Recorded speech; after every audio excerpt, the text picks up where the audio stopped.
Iraq e Afghanistan.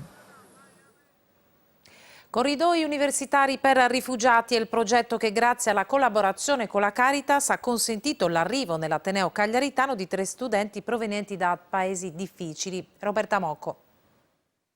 Unicore, ovvero quando i corridoi umanitari passano per l'università. Il progetto dell'Agenzia ONU per i rifugiati, grazie alla collaborazione con la Caritas e il Ministero degli Affari Esteri, consente l'arrivo, anche negli atenei sardi, di studenti che arrivano da dittature e paesi difficili. Sono già arrivati 3 giovani eritrei, vengono dal Corno d'Africa, quindi scappano da una dittatura. Loro partono dal campo profughi in Etiopia, che è un mega campo profughi.